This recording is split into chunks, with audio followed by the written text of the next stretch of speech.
നിങ്ങൾ നല്ലൊരു പേഴ്സണാലിറ്റിക്ക് ഉടമയാണ്.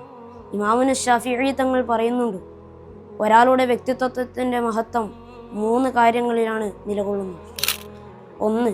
കിത്മാനുൽ ഫഖരി ഹത്താ യദുന്ന നാസു മിൻ ഇഫ്ഫതിക അന്നക ഗനിയ്യൻ. നിന്റെ അന്തസ്സും മാന്യതയും കണ്ട് മറ്റുള്ളവർ നീ പണക്കാരനാണെന്ന് കരുതുവോളം നീ നിന്റെ ദാരിദ്ര്യം രഹസ്യമാക്കി വെക്കുക. 2. കിത്മാനുൽ ഗളബി ഹത്താ യദുന്ന നാസു അന്നക റാദിൻ. നിനക്ക് എല്ലാവരോടും തൃപ്തിയാണെന്ന് മറ്റുള്ളവർ കരുതുവോളം നിന്റെ ദേഷ്യം നീ പുറത്തു കാണിക്കാതെ മറച്ചു വെക്കുക. 3. കിത്മാനു ശിദ്ദത്തി ഹത്താ യദുന്ന നാസു അന്നക മുതനഇം. നീ സുഖസൗകര്യങ്ങളിലാണെന്ന് മറ്റുള്ളവർ കരുതുവോളം നിന്റെ കഷ്ടപ്പാടുകൾ നീ മറച്ചു വെക്കുക.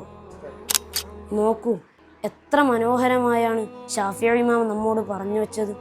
ഇല്ലായ്മയിലും മനസ്സറിഞ്ഞ് അൽഹംദുലില്ലാ പറയാൻ നമുക്ക് കഴിയട്ടെ. പരാതി പറയുന്ന ഒരാളായല്ല, മറിച്ച് പ്രത്യാശയുള്ള ഒരാളായി ലോകം നമ്മെ കാണട്ടെ. മഅസ്സലാം.